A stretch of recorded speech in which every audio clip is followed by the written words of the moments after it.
साहब, अभी लगातार जो है मरीजों की संख्या बढ़ती जा रही है। ऐसे में अगर डेंगू की बात कर ले तो हम लोग इस बार लक्षणों से ही बात करते हैं कि लक्षण किस तरीके से लोग पहचान सकते हैं कि अब वो डेंगू की चपेट में आ गए हैं। देखिए, डेंगू फीवर में बहुत तेज बुखार होता है, आंखों के पीछे दर्द होता है, सर दर्द तेज होता है, इसके साथ साथ हड्डियों में भी दर्द होता है, जॉइंट्स में भी पेन होने की संभावनाएं रहती हैं, भूख कम लगता है, उल्टियाँ मिचली लगने लगती है।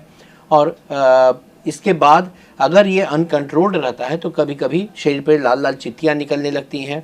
तो इस तरह के फीवर अगर आ रहे हैं तो ये डेंगू के फीवर हो सकते हैं। आगे चल करके इसमें स्टूल, लैट्रिन काला भी होने लगता है और नाक और मसूड़ों से ब्लड भी आने लगती है। ये जो जैसा कि आपने बताया कि ब्लड की समस्या होने लगेगी, स्टूल भी काला होने लगेगा, तो क्या इसको सीवियर में रख सकते हैं कि अब पेशेंट जो है गंभीर है? जी, अगर जब तक फीवर है, देहात में दर्द है, तब तक तो उतनी सीरियसनेस नहीं देखी जाती, लेकिन प्लेटलेट की जांच होती रहनी चाहिए।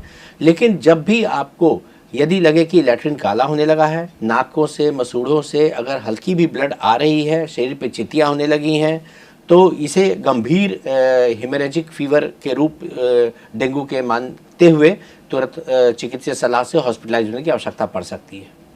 ऐसे में अगर लोग जो घरेलू चीज़ों की बात कर ले, घरेलू नुस्खों पे आ जाते हैं, नुस्खे का इस्तेमाल करते हैं, इनमें लोग घरेलू तौर पे क्या कर सकते हैं और जो डॉक्टरी सलाह है वो कितना ज़रूरी है? देखिए, सबसे पहले दो चीज़ों पर ध्यान रखना जरूरी होता है। घर के अंदर एक प्रॉपर न्यूट्रिशन मेंटेन रखना आपका आवश्यक होता है, जिसमें कि लवण और पानी की कमी ना हो।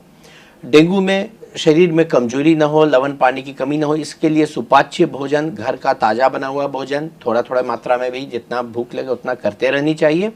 और साथ ही साथ ORS का घोल या डाब का पानी, इस तरह का ओरल डिहाइड्रेशन फ्लूइड सब लेते रहना चाहिए, जिसमें कि शरीर में लवण पानी की कमी ना हो। सुपाच्य भोजन होना चाहिए।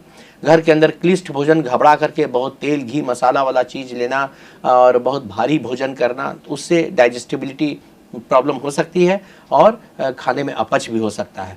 तो सादा भोजन और स्वच्छ भोजन और नमक पानी की, लवण की मात्रा मेंटेन रखना पहला। और दूसरा, प्लेन पैरासीटामोल से अपने फीवर को उतारते रहना चाहिए, जिससे कि आपका फीवर बहुत हाई नहीं जाए और आप कंफर्टेबल फील करें।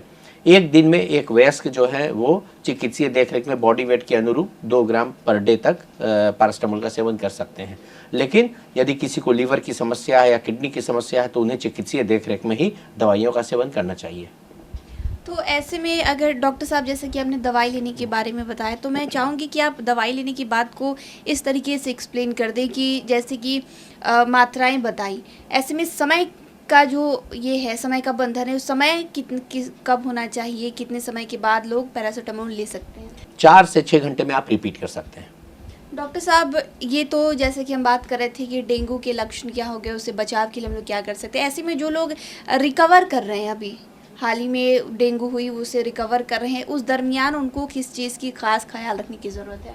देखिए, जब आपका डेंगू से रिकवर कर रहे हैं उस समय बहुत तेज किसी किसी को कमजोरी देखी जा रही है अभी, तो उसमें इसका ध्यान रखना कि अगर आपको फीवर नहीं भी आ रही है तो बहुत एक्स्ट्रा काम करना शुरू कर दें एकाएक, ऐसा नहीं करना चाहिए। ग्रेजुअल अपने वर्कलोड को बढ़ाने की आवश्यकता होती है और धीरे धीरे करके अपने कामों पर जाना चाहिए। एकाएक बहुत तेज काम, बहुत ज़्यादा काम नहीं करना चाहिए।